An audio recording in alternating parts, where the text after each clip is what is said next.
Thanks, Dave. So David has shared some important information around the research and cyber ecosystem. But in order to implement the cyber ecosystem, we need resources, and we need framework to handle that. So I'm going to invite two more panel members. They will talk about how we can attract and retain the talent, and also how we can put that talent into work so that we can develop an ecosystem, which David has talked about. Let me introduce Rob Lloyd first.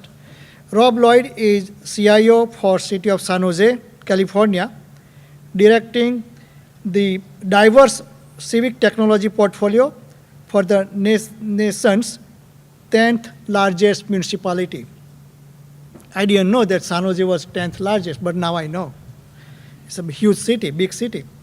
The city organization consists of 6,600 employees and budget of $3.2 billion budget, all serving over 1 million residents in the heart of the Silicon Valley.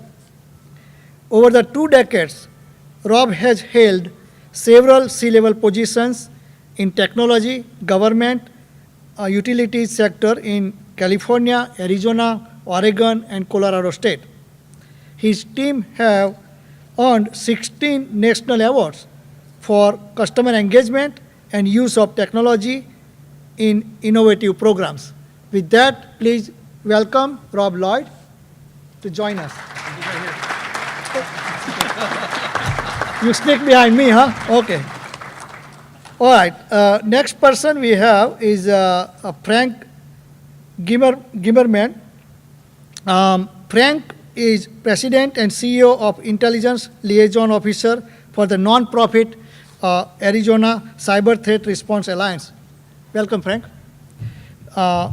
He is independent but closely affiliated with FBI Arizona InfraGard program and serving as InfraGard operational cyber arm of Arizona. In this capacity, Mr. Grimmelmann represents the private sector in Arizona Counterterrorism Center, and he is the first private sector representative on executive board of the State of Fusion Center. Mr. Grimmelmann also nationally served on Information Sharing and Analysis Organization, also known as ISAO, the Standard Board Leadership, and as a chairman of the ISAO Creation Work Group. With that, welcome to the panel. And as we talked about, we will have some discussion questions. I will ask some questions to the panel regarding, and audience will have also opportunity to talk about it. So first, let me ask Frank that how did your work with FBI and other private agencies and government organization has, I'm talking about ACTRA, that the joint response looks like in local government. The audience over here is a local government. I know you have done work at the federal level and national level, but if you can convert that into that, how we can leverage that and how we can get the fruit out of it. Happy to do that. I think we began, for those who would not be familiar with ACTRA by name, how many of you are familiar with InfraGard, the FBI's program? So a very small percentage. The FBI in 1996 recognized that they didn't have subject matter expertise within the FBI, particularly in IT at that time. So they reached out in Cleveland, Ohio, to local industry to bring in subject matter experts they could rely upon. With the success of that, they decided not only to be in information technology, but across all critical sectors, government being one of those, and to essentially take the approach of engaging with the private and public sector to protect information exchange for critical infrastructure and national security interests. I was the president of InfraGard in the state of Arizona for a 4-year period, growing it from about 450 to about several thousand over that period. what we recognized is while the numbers grew, we were not seeing actionable exchange of information that would make a difference in protecting critical infrastructure, national security. In summary, across 5 states that we brought together, the Fusion Center or counterterrorism centers, the DHS, FBI, and a number of other people, including private sector, when we sat down, the concurrence was too little, too late. So we decided to investigate that over an 18-month period. The way we brought in the FBI and others, we had a private sector guiding board of 5 major companies, interestingly including Target, that was overseeing the policy level. We then combined that with a working group that included Department of Homeland Security, FBI, including several people from the Cyber Squad, as well as other representatives out of the Fusion Center itself, Arizona Counterterrorism Information Center. I took 50% of the time off my full-time job, pro bono, and took an 18-month period to lead the study group to determine why we were not seeing actionable information. And if you wonder why I would do that, it's not a psychiatric problem. It's the fact that I have kids and I have grandkids. They all happen to live in this area. And it absolutely turned my stomach daily when I would pick up the newspaper and I would see the headlines. And how many of you in here think we're winning right now? And that's not a surprising number. The fact is we need to change the headlines.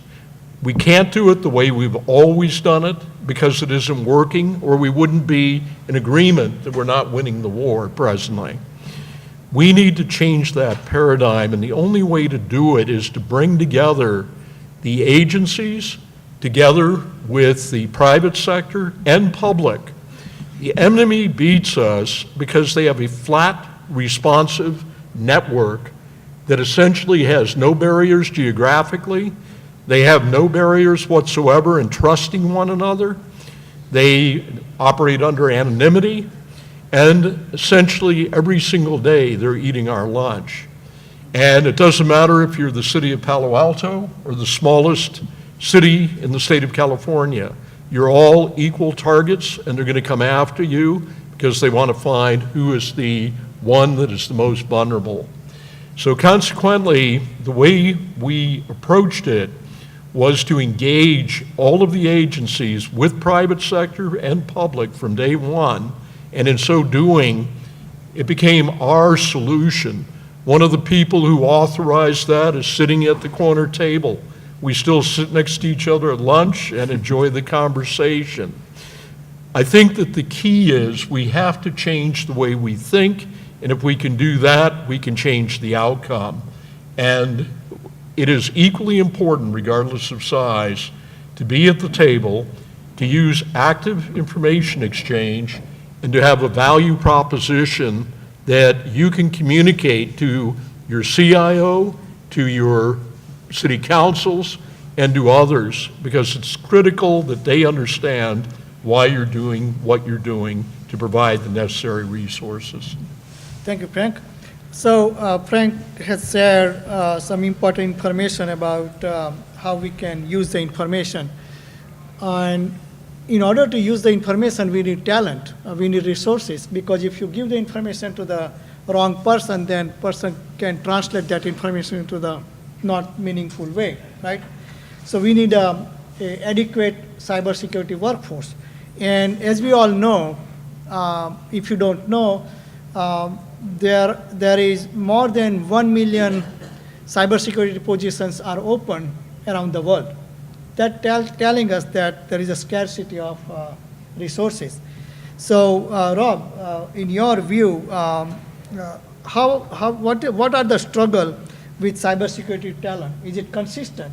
And also, how we can manage to hire the right talent from the cybersecurity perspective, and what are the ideas or some innovative ideas we can implement to sustain that talent, especially in the government organization, because we are competing, especially in the Silicon Valley, with private sector. So what do you think? Sure. So I think there's probably three steps to that question, right? You have some realities, you have some aspirations, and then you also have some actions that you can take. So our realities that bind us are probably public sector. We have mission oozing out our doors, right? We believe in what we do about taking care of our community, about being of service.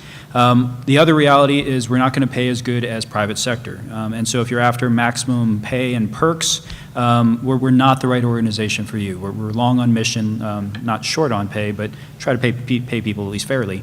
But we're not going to be that place that draws people just on pay and perks.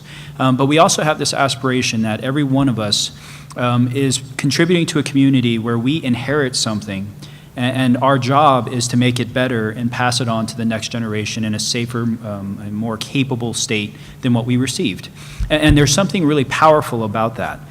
So the approaches that we take is when you look at the realities and the talent and the draw we can have, we're also seeing an environment where people are bound by old habits.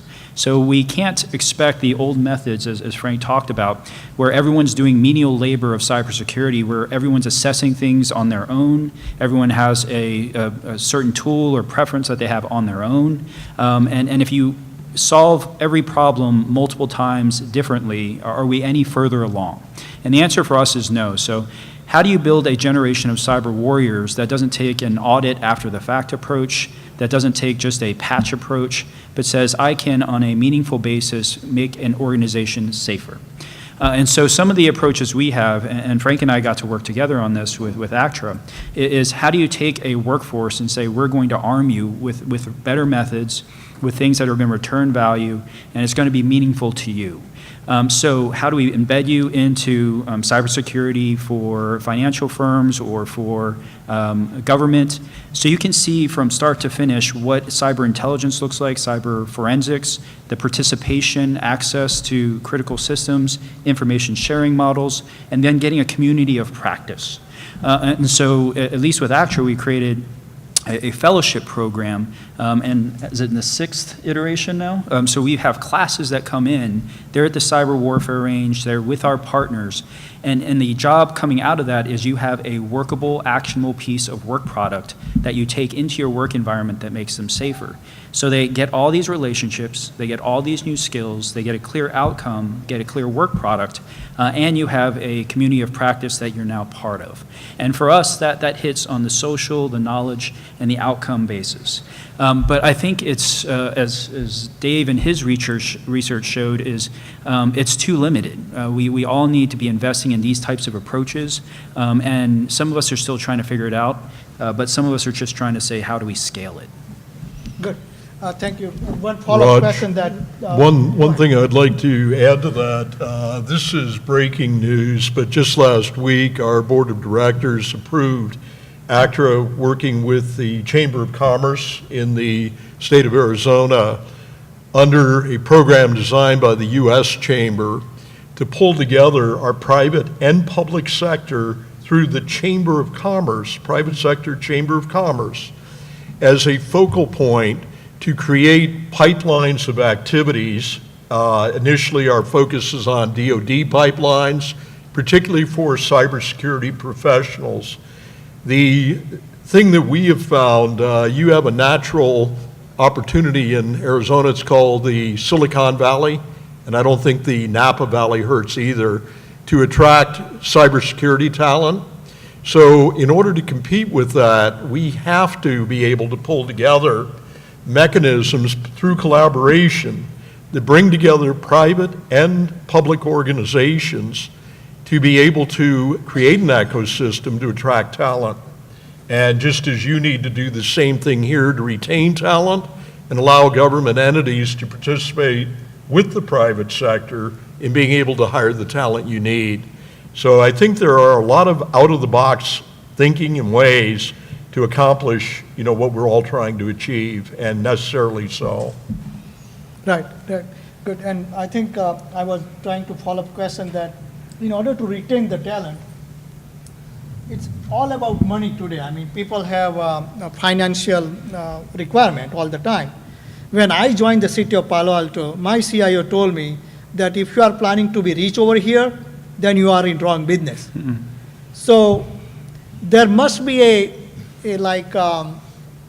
people should have dedication to giving back to community and also have some innovative challenges and so on and so forth. So my understanding was that people who have some reverence towards community and how can a government agency be more attractive, as competitive as local, I mean, as competitive as technology firm like Google and Facebook and Oracle and whatnot. So if we offer them innovation or platform for the innovation, then they might stay and continue. Let me continue that with Dave. I have a follow-up question from your presentation that how much difference in the intellectual sharing or the cyber intel sharing will make into the local government at local level, not at the national level. And how can we use that? So if you know who might be coming after you and how they might be coming after you, allows you to put your defenses in those certain areas and look for those certain things. If you're just trying to look across the whole entire network, that's really tough to do, especially if you don't have a whole bunch of people in your security operations center to do that. So some of the information we've had in the past is if I can get you some information ahead of time for things to look at. So when we had the Ukraine stuff, we started pulling everything in there. We provided a lot of those indicators. We actually had the White House initially was very much against releasing any information, and because the Electricity Eyes Act is part of NERC, the Energy Act of 2015 gave some authorities that basically our VP went up to them and laid down the law card and said, yeah, you can say this, but this act right here gives me the authority to do it, and I'm going to do it. And so that's when we started releasing a bunch of indicators out to the communities for them to start looking at and seeing if they were seeing these types of activities out there. So just understanding someone that's out there. So even in certain areas, we've seen that if you're trying to go after the banks, it's probably not the same malware that's going after the city, because you have to look at the actors that are going after it. And usually you've got your hacktivists that would like to go after the cities. And they have certain TTPs that they use. And if you can get some information about that and where they hit somewhere else, then you can get pre-positioned and have those blocks in there before it actually comes to you. So that's why, that's one of the things that the ISOCs and everything, they kind of try to focus on their environment, see with all that stuff that's out there, where's the big impact for them and what do they need to focus on. And sometimes that information sharing can get you ahead of it. We had a couple successes with, we called it typo squatting in the financials, or in the side where spear phishing would come in, but they changed the name just slightly, so it looked like it's your organization, but it really wasn't. And so when we saw these domain names being registered, we would reach out to the entities and give them a heads up, and we started preventing a lot of attacks that way. Well, thank you. At this point, I want to invite audience, if you have any questions for the panel, state your name and your organization name, and then please ask question. Anyone have any follow-up question? Just a question for you guys, and how many people are here to get rich? Yeah, so you know, one of the nice things about this community of practice is that I think we do get it, that we're trying to do something together, right? And so the partner network, what I'd say is well, let's invite more of these types of conversations because we are in it together. We can't get to this better cybersecurity state alone. ACTRA, some of the research that's done, I think one of the key themes that you keep getting here is it has to be together, and our end state is where we have a lot of intelligence sharing and we also have joint response. And so if there is an aspiration at the end of this, it's great technology to get ahead of the curve, great skills and great talent, but also that we start collaborating like it really matters. And so for a government, we do see this as a community, and that's the invitation I'd put out to all of us. And I'd like to add just one thing to that, a real use case to show value. I don't believe information sharing for the sake of sharing information is worth anything. It has to be actionable information. You have to have the technology or resources to be able to action it. But with those things in place, it's phenomenal. So let me give you a low-tech solution we saw back in January. I don't know, did anybody out here read that the state of Arizona, our state government, was attacked by the Russians back in January? Two of our legislators were hacked. The ransom note came up in Acrylic, and our teams immediately said, it makes zero sense that the Russians are smart enough to hack the state of Arizona and stupid enough to give a ransom note in Acrylic. So we did not think it was the Russians. This came out on a Friday night. The adversaries are never conscious of giving you a good weekend off. They always pick the worst time. Saturday, everything was quiet. Sunday morning at 4 a.m., I got an advisory that this had hit the newspapers, that one of the legislators had leaked to the press the fact that the Russians were attacking Arizona. Within 1 hour, and we're talking 5 a.m. on a Sunday morning, 4 private sector organizations offered the state CISO, who they know because of actor membership on a first-name basis, whatever response team requirements they had to come from them at zero cost. I would challenge any other state in the union to say private sector coming to the aid of the government at zero cost on a real-time basis. That's where you need to get past the information sharing, the IOCs, to response sharing that's very tangible, very real. Same with IOCs. If I gave all of you in this room the same IOC, and you go and you look at an association of that IOC, what's it related to, who could the actors be, all of you are doing the same work together. But if we had, and I think there's maybe 300 to 500 in this room, IOCs, we gave you all one, they're all high priority, and you agreed how to divvy those up, look at them, share information, and respond. You just had a force multiplier where historically you're able to look at 5 of 100 interesting incidents. Now you have a force multiplier allowing you to look at 100 of 100 on that one incident across just this room. I challenge you to think about how can you leverage as a force multiplier this relationships, the trust that exists, and other things by adopting similar grassroots, not top-down driven models that allow you to have the trust necessary to leverage the infrastructure and get the solutions. Good. Any other question from the audience? Pick the guy with this checkered shirt.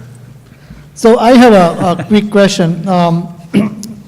If either one have to state your own dream scenario, meaning how would you operate to handle cybersecurity attack and control the attack if you are facing the real-time attack?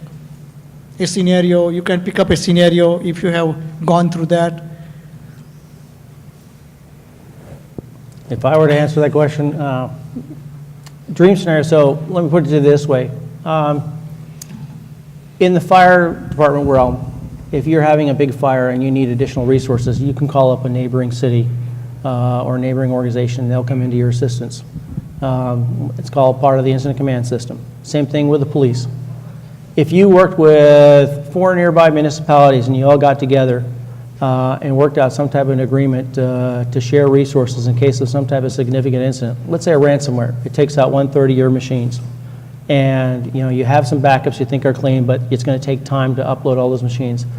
If you had the ability to call in some of those resources from 3 other communities or 3 other municipalities to come in and quickly get you those machines up on time and turned around to get you back to operations, would that be of value to you? And the answer is, if it is, then what's keeping you from getting there? That's my dream, is that you guys figure out that we all have a common interest in trying to protect and defend our networks. And maybe we have a common interest in helping each other do that, because we will learn how an attack happened with someone else to make sure it doesn't happen to us. Anything to add? Rob or Pray? I'd say for me, from my perspective, is if we can skill and habitualize good behaviors, and so we have that carbon-based security, and then if we can create the alliances where we have the resources to get to pattern-based security and the data lakes to share information so that private sector, public sector, academia, utilities, we're all working with information where we can get ahead of the curve as much as possible, and that we can get to that joint response state. Because here's one of the realities in San Jose that we have some assurance about, where we're confident on this one, is the future will include more cyber disasters than natural ones, which seems unbelievable after this hurricane season. But we're pretty sure that there's a lot that can happen with our cyber infrastructure that can compromise core city services. And so we have to be prepared for that, we have to exercise for that, and we have to have joint response for that, so that we're not in it alone. And we're, to a sense, beginning to realize our dream.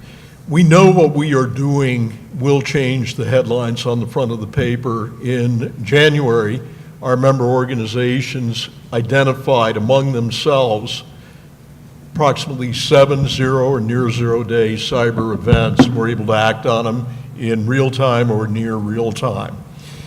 What we are doing is replicating our model nationally, adapted to local environments. Presently, the first of those is in the state of Wisconsin. They have just established a corporate organization called WICTRA in cooperation with the governor's office, the State Department of Defense, through the National Guard and others. And what we are doing is recognizing you can't have a top-down approach. One size does not fit all. We all have, as human beings, a certain amount of ego of invention. We don't want to say in Wisconsin, you know, we adopted the Arizona model. We want to say that we adopted components of it, localized to our needs, that will allow us to be effective in being able to very specifically defeat an enemy by creating a network to defeat a network. So my dream is that we see other states recognizing the billions of dollars being wasted today within DHS and other agencies towards solutions that are not working, magnificent platforms that nobody puts information on. To recognize it's about people along with technology, to be able to do it at a grassroots level and be able to, through working together, through human trust and the motivation of alignment of self-interest between government and private sector, to change the outcome. And every one of you has the power within yourselves, not looking to the guy next to you or the gal, but looking to yourself to take the first steps in making something like that happen, however you want to pursue it, and with whomever you wish to partner. But if you sit here complacent, the headlines are not going to change. Thank you. Please join thanking me to the panel.